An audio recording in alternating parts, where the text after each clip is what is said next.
दोस्तों, मनुष्य जिस प्रकार से सोता है उसका उसके जीवन पर पॉजिटिव अथवा नेगेटिव प्रभाव पड़ सकता है।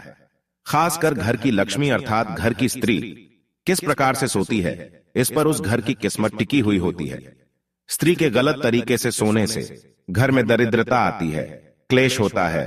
लेकिन अगर स्त्री उत्तम प्रकार से सोती, अपना सिर सही दिशा में रखकर सोती है, तो निश्चित ही उस घर में मां लक्ष्मी प्रसन्न होकर प्रवेश करती है। हमारे शास्त्रों में स्त्रियों के सोने के तरीके को विशेष महत्व दिया है। अगर स्त्री इस प्रकार से सोती है तो उसे सुख समृद्धि की प्राप्ति होती है। नमस्कार, welcome to our channel Vastu tips. दोस्तों, हमारे एंशिएंट सेजेस एंड ऋषि मुनि अत्यंत ज्ञानी और विद्वान थे। संसार के कल्याण हेतु उन्होंने ब्रह्मचर्य व्रत का पालन करते हुए जप तप आदि प्रकार के महान कार्य किए हैं। उन्होंने अपनी योग विद्या, ज्ञान तथा अनुभव के आधार पर प्राचीन शास्त्र और पुराणों का निर्माण किया है तथा देवताओं द्वारा प्राप्त ज्ञान को भी उन्होंने शास्त्रों के माध्यम से मनुष्यों तक पहुंचाने का उत्तम कार्य किया है। हमारे धर्म शास्त्रों में स्त्री और पुरुष दोनों के लिए ही महत्वपूर्ण नियमों का वर्णन किया गया है। सुबह जागने से लेकर रात्रि को सोने तक किए जाने वाले सभी नित्य कर्मों से जुड़े महत्वपूर्ण नियमों के बारे में हमारे शास्त्रों में बताया गया है। एक मनुष्य को उत्तम स्वास्थ्य की प्राप्ति के लिए अपने शरीर को कैसे शुद्ध रखना है और इस शरीर को पवित्र करने के लिए नित्य कौन से कार्य करने चाहिए, इसका वर्णन भी हमारे विद्वान ऋषियों ने किया है। श्री कृष्ण कहते हैं, मनुष्य को अपने शरीर से अत्यधिक मोह नहीं करना चाहिए, किंतु उसे परमात्मा से प्राप्त इस शरीर का नाश भी नहीं करना चाहिए। कई बार मनुष्य नाना प्रकार के अनिष्ट कार्य करके अपने पवित्र शरीर को मलिन करते हैं, इसे दूषित करते हैं तथा पाप युक्त बना देते हैं, जिस कारण से शरीर में रोग उत्पन्न होते हैं, मनुष्य की आयु कम होने लगती है और उसे अकाल मृत्यु प्राप्त होती है। आज हम बात करने वाले हैं मनुष्य को अपने शरीर को पवित्र कैसे रखना है और रात्रि को सोते समय कौन से नियमों का पालन करना चाहिए। खासकर महिलाओं को इस एक महत्वपूर्ण नियम का पालन अवश्य करना चाहिए, अन्यथा जीवन में दुर्भाग्य आता है। सबसे पहली बात है कि मनुष्य को नित्य स्नान करना चाहिए। बिना स्नान किए कभी नहीं रहना चाहिए। स्नान से ही शरीर की शुद्धि होती है। स्नान करने के पश्चात ही मनुष्य देव पूजा आदि धार्मिक कार्य करने के योग्य बन जाता है। बिना स्नान किए कभी भोजन तथा पूजा पाठ नहीं करना चाहिए। बिना स्नान किए भोजन करने वाले मनुष्य के घर में लक्ष्मी का वास नहीं होता है। दोस्तों, हमारे सभी धर्मशास्त्रों में बालों के विषय में महत्वपूर्ण ज्ञान दिया गया है। मनुष्य को अपने बालों को कैसे रखना चाहिए, किस दिन कटवाना चाहिए तथा किस दिन नहीं कटवाना चाहिए, बालों को कितना लंबा रखना श्रेष्ठ होता है और बालों से संबंधित क्या तांत्रिक कारण होते हैं, इसके बारे में शास्त्रों में बताया गया है। दोस्तों, हिंदू धर्म में सप्ताह का प्रत्येक दिन किसी न किसी देवता को समर्पित होता है और सप्ताह के प्रत्येक दिन के कुछ नियम भी अवश्य होते हैं। इसी तरह बाल कटवाने से संबंधित भी कुछ नियम होते हैं जो हर दिन के हिसाब से अलग अलग बताए गए हैं। शास्त्रों के अनुसार मनुष्य को अपने बाल मंगलवार, गुरुवार और शनिवार के दिन कभी नहीं कटवाने चाहिए। मंगलवार का दिन मंगल ग्रह से संबंधित होता है।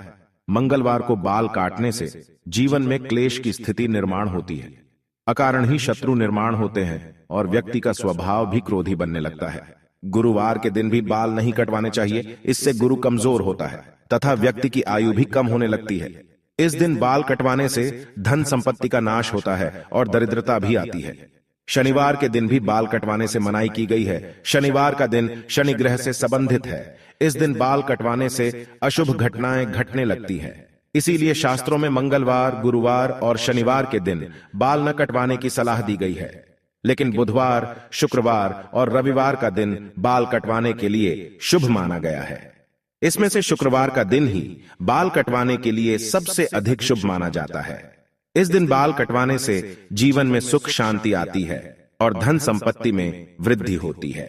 दोस्तों, शास्त्रों के अनुसार वातावरण में कुछ ऐसी लहरें अर्थात सूक्ष्म ऊर्जा होती है जो हमें आंखों से दिखाई नहीं देती है। ये सूक्ष्म ऊर्जा हमारे सभी क्रियाकलापों पर प्रभाव डालती है, लेकिन कुछ विशेष तिथियों पर ये लहरें बहुत अधिक सक्रिय अथवा तेज हो जाती है। इसीलिए इन तिथियों पर बाल नहीं कटवाने चाहिए। अमावस्या, पूर्णिमा के दिन बाल कटवाना बहुत ही अशुभ माना गया है। इस दिन जो अपने बाल काटता है उसके जीवन में नकारात्मकता और दुर्भाग्य आता है। साथ ही मध्य रात्रि में भी अपने बाल नहीं कटवाने चाहिए। इस समय पर वातावरण में तामसिक और नकारात्मक ऊर्जा का प्रवाह अधिक होता है, जिसका सीधा असर हमारे मस्तिष्क पर पड़ता है। इसीलिए रात्रि में बाल न काटने की सलाह दी जाती है। साथ ही शास्त्रों के अनुसार पवित्र त्योहार, श्रावण मास, संक्रांति, ग्रहण आदि दिनों में भी बाल नहीं कटवाने चाहिए। इन दिनों में बाल कटवाने से पाप लगता है और जीवन में दुर्भाग्य आता है। जन्म दिवस पर बाल कटवाना भी अशुभ माना गया है। आइए अब जानते हैं महिलाओं के लिए बालों से संबंधित कौन से महत्वपूर्ण नियम बताए गए हैं। शास्त्रों के अनुसार काले, घने और लंबे बाल स्त्री का आभूषण होते हैं। बालों से ही स्त्रियों में पवित्रता और सकारात्मकता आती है। प्राचीन काल से ही स्त्रियों के लंबे बालों को उनके सौंदर्य का प्रतीक माना जाता है। लेकिन लंबे बालों से जुड़ी महत्वपूर्ण बात आप सभी को ध्यान में रखनी चाहिए। शास्त्र कहते हैं कि स्त्रियों के बाल कमर के नीचे तक नहीं होने चाहिए, और यदि हो तो उन्हें इस तरह से बांधकर रखना चाहिए कि वे जमीन को स्पर्श ना करें। स्त्रियों के बाल बहुत ही संवेदनशील होते हैं। बाल जमीन पर टकराने से जमीन पर फैली नकारात्मक ऊर्जा बालों के माध्यम से मस्तिष्क में प्रवेश करती है, जिसके नकारात्मक परिणाम भोगने पड़ते हैं। साथ ही शास्त्रों में कहा गया है कि स्त्रियों को अपने बाल कभी गंदे नहीं रखने चाहिए, इससे मां लक्ष्मी रूठ जाती है। साथ ही स्त्रियों को अपनी मांग में सिंदूर अवश्य लगाना चाहिए, इससे स्त्रियों को सौभाग्य की प्राप्ति होती है। स्त्रियों को अपने बालों को हमेशा स्वच्छ रखना चाहिए। इसके पीछे धार्मिक कारण यह है कि बाल स्वच्छ रहने पर सिर में खुजली नहीं होती है, और सिर में हमेशा खुजली करते रहना शास्त्रों में अशुभ फलदायी माना जाता है। गरुड़ पुराण में कहा गया है, जो स्त्री अपने बालों को खुजलाते हुए पूजा पाठ करती है, उसकी पूजा विफल हो जाती है। स्त्रियों को दोनों हाथों से जोर जोर से अपने बाल खुजलाते हुए गुरुजनों तथा बड़े बुजुर्गों से बातें नहीं करनी चाहिए। बालों को सुलझाते समय जो बालों का गुच्छा निकलता है, उसे अच्छे से फेंके। उसे यहां वहां फेंकने पर उसका दुरुपयोग हो सकता है, क्योंकि तंत्र मंत्र साधना और जादू टोने में हमेशा लंबे बालों का उपयोग किया जाता है, और इसका असर जिस व्यक्ति के बाल है उसके ऊपर पड़ता है। इसलिए महिलाओं को हमेशा अपने बालों को संभाल कर रखना चाहिए। शास्त्रों के अनुसार मासिक धर्म के 3 दिनों तक स्त्रियों को अपने बाल नहीं धोने चाहिए, साथ ही अपने बाल भी नहीं कटवाने चाहिए। वैज्ञानिक दृष्टिकोण से देखा जाए तो मासिक धर्म के समय हमारा शरीर बहुत कमजोर होता है, और इस समय कोई भी ऐसा काम नहीं करना चाहिए जिसमें अधिक ऊर्जा की आवश्यकता होती है। कभी भी सूर्यास्त के बाद या सूर्यास्त के समय बाल नहीं धोने चाहिए, ऐसा करना अशुभ माना जाता है। आइए अब जानते हैं स्त्री और पुरुष को कैसे सोना चाहिए। शास्त्रों के अनुसार सोते समय अपना सिर हमेशा पूर्व अथवा दक्षिण दिशा में करके ही सोना चाहिए। उत्तर अथवा पश्चिम दिशा में सिर रखकर सोना अशुभ माना गया है।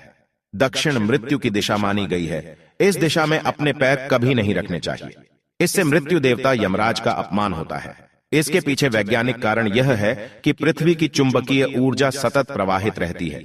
यह चुंबकीय ऊर्जा उत्तर से दक्षिण की ओर बहती है, इसीलिए अगर आप उत्तर में पैर करके सोएंगे तो यह ऊर्जा पैरों से होकर मस्तिष्क तक जाती है, जिससे रक्त का प्रवाह ठीक से होता है। साथ ही शास्त्रों में कहा गया है कि उत्तर की ओर सिर करके सोने वाले व्यक्ति के पास धन कभी नहीं आता है, उसका संपूर्ण परिश्रम व्यर्थ हो जाता है। लेकिन दक्षिण की ओर सिर करके सोने से धन संपत्ति में वृद्धि होती है। स्त्रियों को रात को सोते समय अपने बाल खुले नहीं रखने चाहिए। बालों को हमेशा ही बांधकर सोना चाहिए। बाल बांधकर सोने से ऊर्जा का संतुलन बना रहता है। बाल खुले रखकर सोने वाली स्त्री के घर में लक्ष्मी का वास नहीं होता है और हमेशा धन से जुड़ी समस्या बनी रहती है। तो दोस्तों, इस प्रकार से हमारे शास्त्रों में स्त्री और पुरुष को सोते समय पालन किए जाने वाले महत्वपूर्ण नियमों के बारे में बताया गया है। उम्मीद है आपको यह जानकारी अच्छी लगी होगी। वीडियो को लाइक जरूर करें और कमेंट में जय श्री कृष्ण तथा जय मां लक्ष्मी जरूर लिखें। साथ ही चैनल को सब्सक्राइब करना ना भूलें। आप सभी का धन्यवाद।